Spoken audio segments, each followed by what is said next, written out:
name's Gareth Davies. Welcome to another episode of Trident Talks. I'm joined today by Jeremy Snyder, CEO, co-founder at FireTail. He's joined us today to talk about the business, what they're getting up to, some spotlights, recognitions at Black Hat, and just an overview of the company. Jeremy, thanks for joining. Yeah, happy to be here, Gareth. Do you want to give us an overview of what you've been up to, your career, Sure. business? Sure. How far back do you want to go? How far do you want to go? How long have you been in cyber? Roughly 27 years, 28 by now. Yeah. Okay, if you want to kind of gloss over the first maybe like 15 years maybe, and then just what's relevant to what you guys are doing now? Yeah, I mean, look, the first 15 were mostly practitioner and kind of cyber leadership, really within the practitioner domain, before I shifted into more kind of what you would call vendor roles, starting with AWS and then with a couple of other companies in the cloud ecosystem. Look, my background, like I said, that practitioner side, by the way, had a couple of fun breaches during my time, a little bit of battle scars from that. But really, my focus has been on kind of helping customers transform their IT infrastructure from the cyber perspective. And what I mean by that is, I mentioned my first role on the vendor side was with AWS. Well, that was early days AWS, 2010, 2011, before I would say the major enterprise shift to the cloud. We were trying to explain to organizations at the time why running their IT infrastructure on cloud was a better way, what it, kind of the possibilities that it opened up for them. And there was not a broad understanding about what the risks of moving to the cloud were at that point in time. Fast forward a few years, I joined a little company called DivvyCloud, not as one of the co-founders, but as employee number 6 or 7, something like that. Really the first person on the go-to-market side. And my role there was really on kind of helping customers understand what those risks were and how we could help them identify and mitigate those risks. And I've kind of always focused from that point forward, and that was starting in 2016, on what's the new thing that is entering your business right now, the new technology, the new platform, the new capability that you're looking at that you probably don't understand the risks around what it's going to do, but it can be very transformative to your business. It can really enable new things that you might have never been able to do before, just like cloud did 10 years ago. Today, that thing is AI, of course. And so that's really our focus. Okay, cool. So you have worked in the larger enterprises size of the world and the startups now, right? So to be fair, my time at large enterprises was pretty small. If I look back at like the 28-year career, it's about like 4 years in large enterprise, and the rest has always been in the startup world. Okay, nice. Okay, so what do you think is the biggest difference between working in a, like an AWS versus kind of maybe what you guys are doing now, or some smaller companies that you've worked with previously? I mean, honestly, it's the organizational change, or the organizational difference, I should say. AWS is the only large enterprise that I've seen execute at a pace similar to a startup. Okay. Everybody thinks, oh, it's the speed of change, whatever. No, it's actually the layers of bureaucracy. Really? If I think about what it takes for us at FireTail to make a major decision, let's say like we wanted to completely change the direction of the company tomorrow, 4 people have to say yes, right? And we can get that done on like one Zoom call or one quick chat around a table. If you think about a large organization, the decision-making process and who has to say yes to something, that's really the major difference that I see. Yeah. Okay. Yeah. Cool. And do you want to kind of give me an overview of what you guys are doing now at FireTail? Yeah, happy to. So we help organizations adopt AI securely.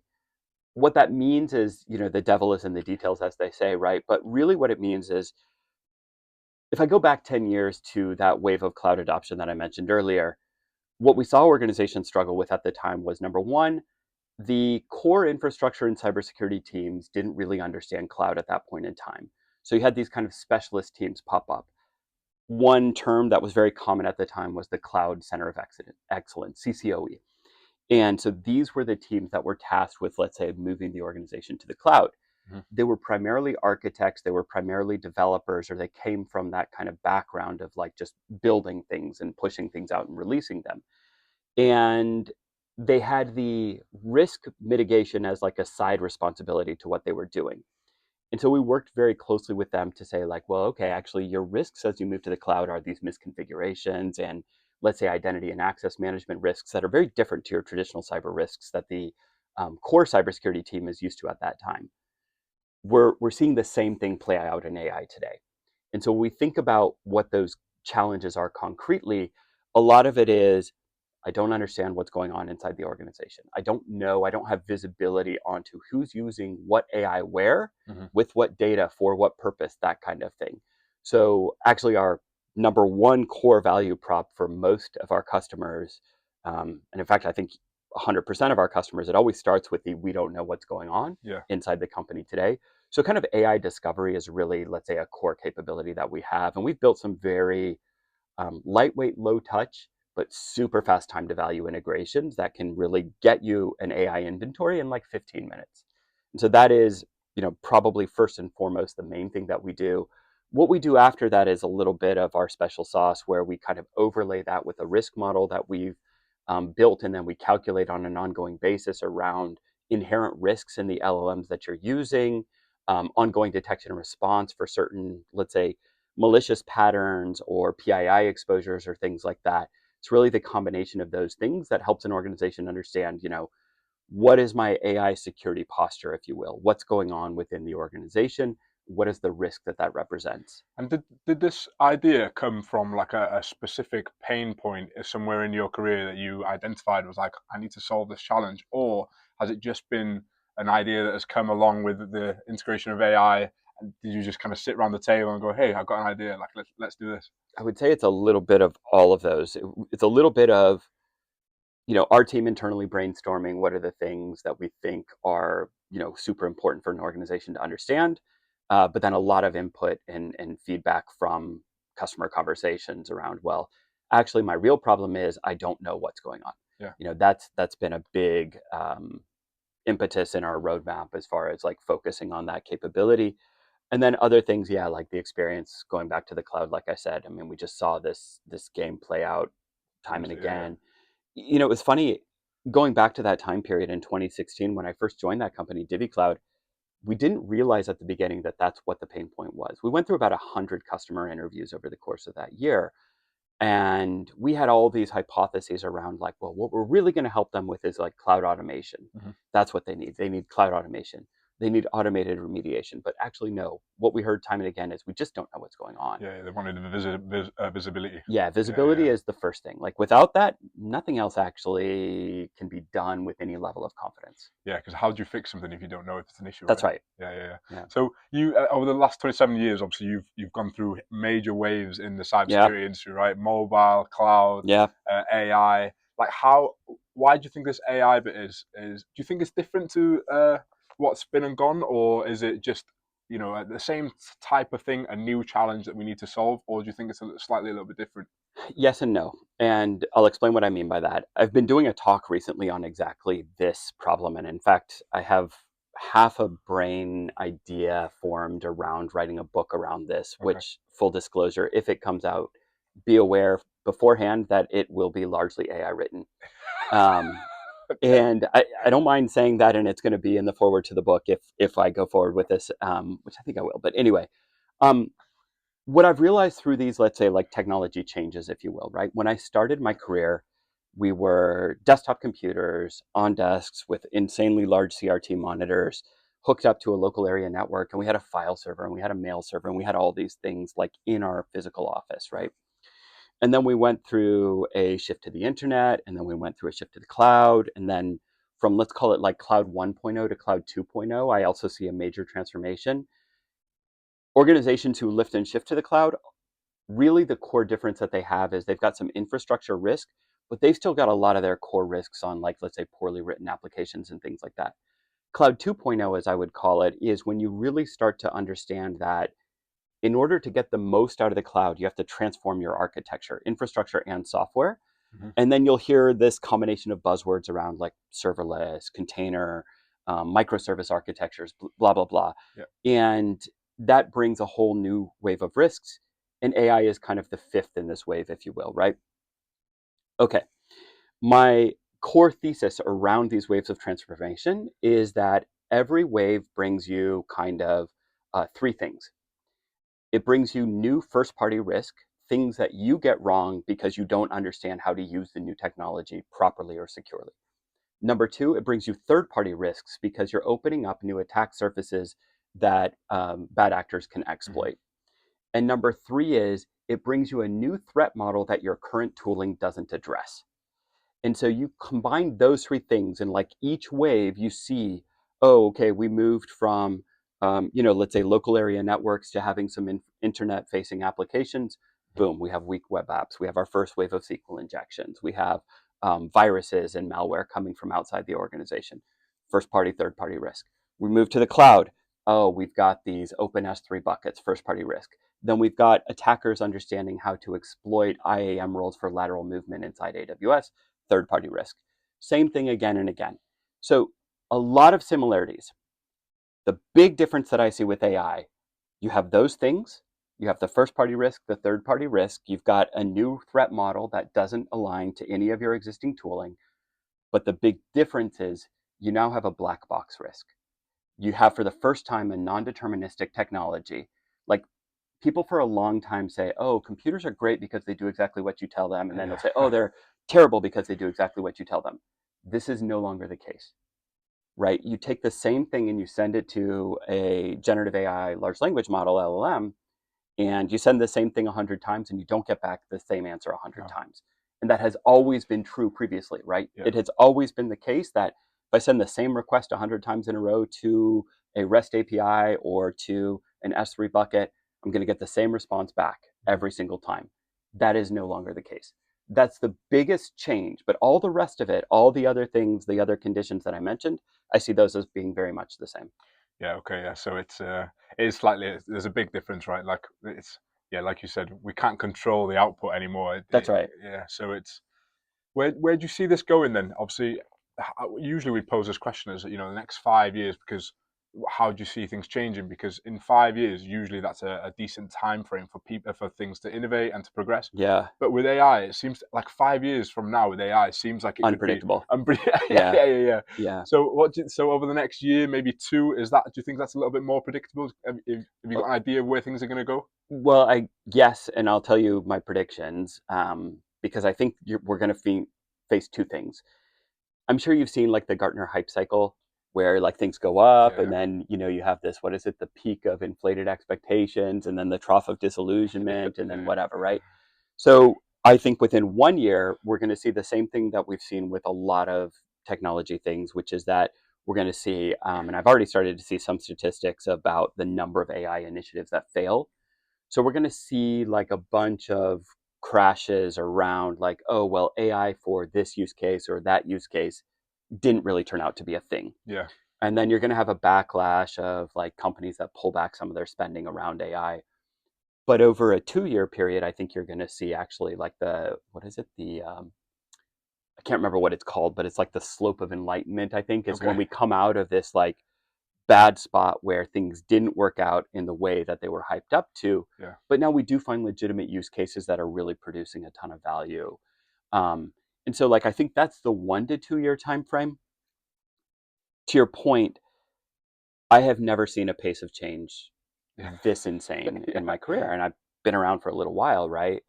With cloud, let's say in 2015, 2016, when the first wave of major enterprise shift to the cloud happened, it was entirely predictable that by 2020, cloud 2.0, that kind of shift to cloud native architectures, that was entirely predictable. That had to happen. But again, to your question, like 5 years from now, it's really impossible. There's so many things that are happening right now that have promise, but have a ton of problems, quote unquote agentic, quote unquote like, I can't remember the name for this phrase that somebody said to me the other day. It was a customer that I was talking to. And he told me that a year from now, their organization wanted to have effectively an AI twin of each worker. Oh. And so, you, Gareth, you have your day-to-day job, but you would also have a, Gareth AI that would be like partnering with you and kind of in the background doing your job with the goal of making you twice as productive. Right. Bold vision, lots of great potential around it, huge amount of risk around it as well. Will it work out? Like, I have no idea. Yeah, I think that's the most exciting thing, is the scope for innovation, right? It's almost like there's almost nothing off limits of what we can try and do moving forward, right? Yeah. But going back to your point about, what fails and what does well, I read a post this morning on my commute in, and someone was trialing an AI SDR. Yep. Right, and this SDR had sent 20,000 emails to their ICP over 2 months and hadn't booked a single meeting. Yeah. Right. So he was arguing like, why am I burning my patch that I'm trying to go after by spamming them with 20,000 emails and not getting anything in return? Yeah. And almost taking that human approach out of the messaging, or trying to connect with them and build a relationship. It doesn't work from an AI perspective because AI is Yeah. very robotic. They try and humanize an email, right? But Yeah. you can almost tell when an email's sent for you from AI. You almost know Yeah. it's Oh, I've gotten phone calls that were clearly, really clearly okay. voice AI. And one of the things I found, I mean, and I rarely answer the phone of an unrecognized number. Um, but every now and then you see a number and you're like, oh yeah, I think I was expecting a call from somebody, Yeah, and then you answer. But one of the things I found is just, don't speak. yeah, And then you just wait a second and you see actually what happens at the other end. And, if it's a human, you'll hear pretty quickly a human saying, hello, are you there, kind of yeah, thing, yeah, right? yeah. But yeah, look, I think this, like, by the way, to be fair, like, you could have a human SDR that sends 20,000 emails and doesn't book a meeting Yeah, yeah, either. yeah. Like, SDR, I feel like, is a thankless job, and big respect to the people who are willing to take that on, because it's also the kind of job where you have to be pretty bold and willing to just like reach out to people blind and cold and like get rejected 99 point whatever Yeah, percent of yeah, the yeah. time and still be okay to go forward. But what I was going to say is, maybe that is indicative of trying to use it for the wrong use case. Mhm. Where we are with AI security today, like, what is AI security, right? If I ask 10 people what's important in securing AI adoption, I'm probably going to get 7 responses.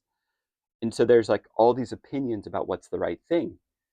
If you are trying to use something like an AI SDR, maybe you get some personalization around the target of who you're talking to, where they can Mhm. like look at your LinkedIn and say like, oh, Gareth, maybe veteran owned causes are Yeah, super yeah, important to you. I don't know if you can see it on the camera, yeah.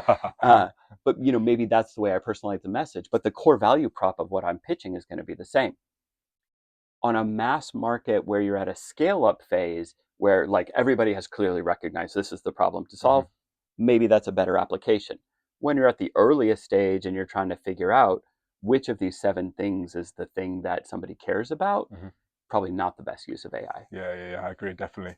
With where AI is going to go, then, and it's difficult to make predictions, right? But Yeah. where does FireTail fit in all of this? Like, Yeah. where do you go from what you're doing now versus where do you want to go? Yeah, look, it's also an open question. I can tell you a little bit about our near-term roadmap, but beyond that, a lot of it is well, not a lot. I mean, pretty much all of it is shaped by what our customers are asking us to do.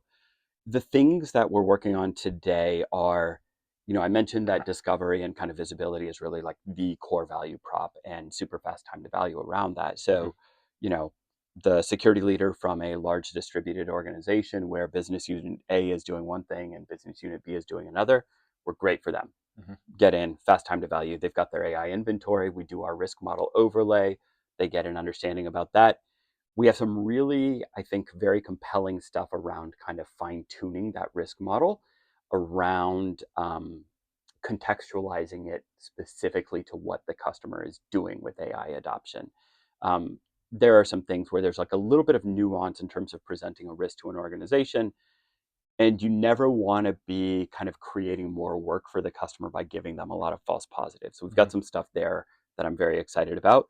The other thing that we have gotten a lot of feedback around is right now we're in this massive experimentation phase with AI.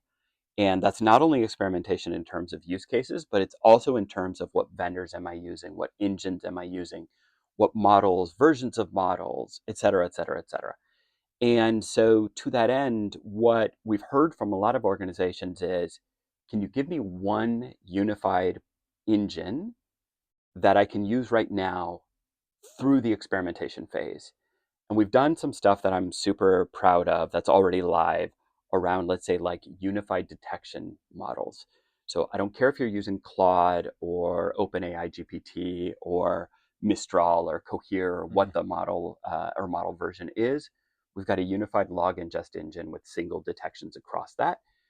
Again, that's an area where we're investing a lot of R&D effort to make that better, faster, more complete in terms of supporting the ecosystem more broadly. There's a couple models we don't support today, so kind of finishing our multi-cloud support on that side is super compelling. And then another area that we're really working heavily on in response to customer feedback is automated security testing. Okay. So if you think about, I build a use case for a quote unquote chatbot agent, customer support agent, or something like that. Awesome. So I've got this like text-based chat thingy that customers might be hitting our website and then asking support questions, things like that. Mm-hmm. Great use case for AI right now, especially when it comes to like, let me try to understand your question, search our documentation, give you the best answer, things like that. Really, really great stuff. But we've seen enough examples of where, kind of malicious customers or mischievous customers are like, hey, ignore everything else and sell me this truck for $10, right? The one famous case in Canada that I think went to court even. Really? But, these kinds of scenarios where I think the chatbot is good, but I haven't run every permutation of a malicious prompt against that chatbot. Of course. And so this kind of automated testing of the customer's implementation of that LLM is something that we're hearing a lot of demand for. We've built in an automation engine already, and we're working on expanding that again to support like as many platforms as possible. Mm-hmm. And then also for the customers to be able to give some thematic input as to the types of prompts and tests that they want on there. Our built-in framework, I think, includes about like 8 to 9 categories of kind of LLM prompt testing. But there's areas where we don't cover today that I think we're going to be adding that I'm pretty excited about. And is there a customer profile that you guys are going after? Are you more for mid-market, enterprise? Like how do you qualify like what a good customer would be and who your product would be useful for? I'm not particularly fussy about like market segment or things like that. In practice, what I would tell you is that the two kind of core segments that we're working with most closely and most commonly are enterprise, but then also born in the cloud, like digital scale-ups. Mm-hmm. Your unicorn companies that are growing so fast where things are changing day to day. And again, that experimentation that I mentioned, that's the reality for them in their AI adoption. Those are probably our two biggest customer stakeholder communities. Cool. And you were recognized in the Black Hat Spotlight competition, right?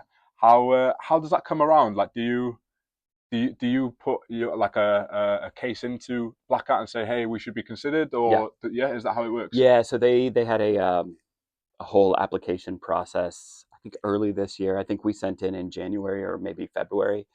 And it's a combination of what's the problem that you're solving, how are you trying to solve it, little bit of a quick demo, little bit of a founder interview, video that we had to submit around that as well. Okay.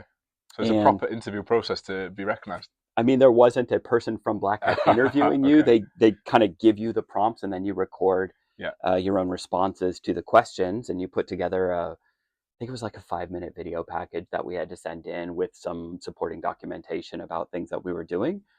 I know they have a judging committee that reviewed, and they told us there were like more than 130 startups that submitted. Wow. And top 4 on it. Great win. Yeah, it was a great win. And I think what's interesting for us, and a lot of people don't know this about FireTail, they just see the name and whatnot, and they're like, oh, okay, another American startup. Sort of true. We are officially a U.S. headquartered company, but we were the only one in the group who has all of our R&D in Europe. Oh, really? Yeah. Wow. That was really interesting. So there were 2 Israeli companies, one us, and then one American company. That was a lot of fun. It was a ton of fun, the whole process. And then once you get recognized, then you might get the email saying, hey, you're going to be mentioned in the Spotlight competition. What does it look like in Black Hat? Do you have to go onto a stage and present to? Yep. So are you presenting then to an audience or a panel of judges? Like Both. Both. Okay. Yeah. So you're on stage. You've got 5 minutes. 5 minutes. 5 minutes, and it's a tight 5 minutes. Yeah. Like a legitimate buzzer sound does go off at the end of it. Okay. I think I finished like 6 seconds short of 5 minutes. I rehearsed that thing a few times, so which is not common for me. I'm generally more of an off-the-cuff kind of person. I did improv for about 10 years, so I don't like scripts very much. But in any event, for this, certainly did rehearse quite a bit. They actually have you prep with somebody a couple times, review your pitch. They give you some feedback. They give you some required elements that have to be in that 5-minute thing. Mm-hmm. But then you're in a room on a stage with bright lights. Let me tell you, they were bright. You could not really see the audience at all. Got a row of judges right up front and then an audience behind. And I don't know, maybe wasn't a huge, like it wasn't a huge room and it wasn't packed, but maybe 100 people in the room. Wow. Panel of 7 judges. They go off to deliberate. While they're deliberating, you're on stage taking audience Q&A. Oh, really? Yeah, a ton of fun. Okay. Yeah, ton of fun. But a lot of recognition. You get a free booth at Black Hat. That was great. Yeah. And then, you get a little, not really a plaque, but a little Recognition. poster kind of Yeah. thing, Okay. recognition. And yeah, I will say my inbox flooded with VCs Yeah. afterwards, which was like, That was going to be my next question. Like, yeah. how does it compare, like, presenting yourself to an audience full of security, technical-minded folks, to versus maybe like pitching to a VC, for example? Does it differ? Does the conversation Not too change? much. No. Not too much. I mean, maybe a little bit more of the technology had to be in the pitch than I would, let's say, typically bring into a conversation with a VC Hmm. who isn't technically oriented and maybe wouldn't understand when I explain, oh, well, we do an API level integration with this and we Hmm. do a log ingest feature over here. Like, yeah, okay. Yeah. Okay. Yeah. And how does like, obviously as a team you're all working really hard to build this, something very special, right? How does that recognition from someone like Black Hat, like an event like that, how does that affect the morale of the team? Is it almost like oh wow, we are onto something here, like, Yeah, for sure. yeah. I mean, there was that. I would just also say, like, from the market perspective, it's a kind of a stamp of approval in a way for a Yeah. lot of organizations that might have been skeptical of an early stage startup like us Yes. previously. They're like, okay, well, you're early stage, but we're not completely crazy for taking Mhm. a look at you, right? If Yeah. this esteemed panel of judges says like these guys are onto something, Yeah. maybe give them a look. Yeah, and that, I was going to lead on to that, is the impact that it has on getting you into a room full of people, right? It almost kind of gives you that stamp of approval and say, hey, Yeah. yeah, do you know what? You guys can come in and have a conversation with us, or Yeah, I mean, right. it's led to a couple of things already. We've gotten invites to some private events that are very like high level CISOs from large organizations. That's Nice. been fantastic. I would say our acceptance rate for presenting our research at conferences has gone way up, Hmm. which is also kind of nice. Because, like I said, what is AI security right now is kind of a big open question. And having the opportunity to kind of explain to people, like, look, there's no shortage of security problems to solve an AI adoption. Yeah. That's all well and good. We're solving this piece of the puzzle. And here's why we think that is an important piece for you as an organization on your AI adoption journey. Getting that opportunity to kind of be in front of as many people as possible at this early stage is super valuable to a company like us. So that's been fantastic. Yeah. Okay. Yeah, cool. And what's next for you in terms of like presenting? Have you got any events coming up? Where can people find you? Oh, I'm presenting next week at Sector in Toronto, which is kind of the Canadian version of Black Hat. It's Okay. actually organized by the same group. We've got some research that we have submitted for Black Hat Europe. I was going to ask. Yeah, Yeah. I don't know if we're going to be in yet, but we've already submitted our research on some AI vulnerabilities that we've discovered through Okay. some of our own testing, as well as the results of kind of our ongoing testing of all the foundational models that we're doing with an automated security tester, which is really pretty cool and has been a very, like, at times frustrating but ultimately rewarding experience in Yeah. terms of trying to figure out, like, how do you tell people that, like, hey, because of what you're doing you have just adopted an inherent risk that you don't understand. Hmm. How do you validate that, and then how do you present that to them? And that's been a really interesting process for us.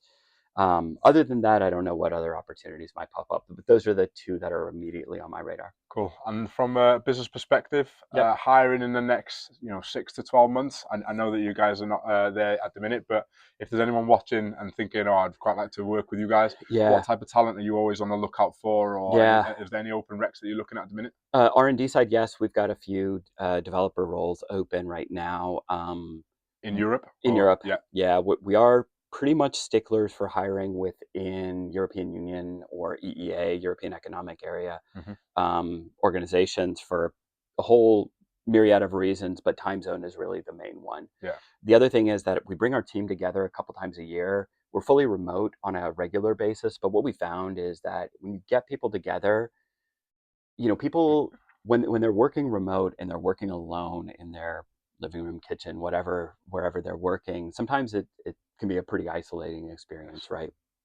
And we always find that whenever we bring the team together, we get a really awesome productivity spike for like 4 to 6 weeks afterwards. And then people kind of, true to human nature, regress to their mean output levels, which is fine. I mean, I think nobody on our team is below average by any means. Um, but still, like, there's a lot of excitement and energy that comes from those in-person interactions and from, whiteboarding together and solving hard problems. And I always remember to like tell people like all of us are smarter than some of us or any one of us. And so like that's something that we do. And that again, for that reason, having people kind of clustered in one geography makes a lot of sense for us. We are open to pretty much anywhere within the EU, but yeah, we got I think 2 open recs for that, mostly looking for people with back end web service experience. Yeah. Amazing. Okay, yeah, cool. Well, listen, I really appreciate you joining us. Yeah, that concludes that episode of this Trident Talks. And yeah, Jeremy, I appreciate you coming to visit. My pleasure, Gareth. Thank you very much.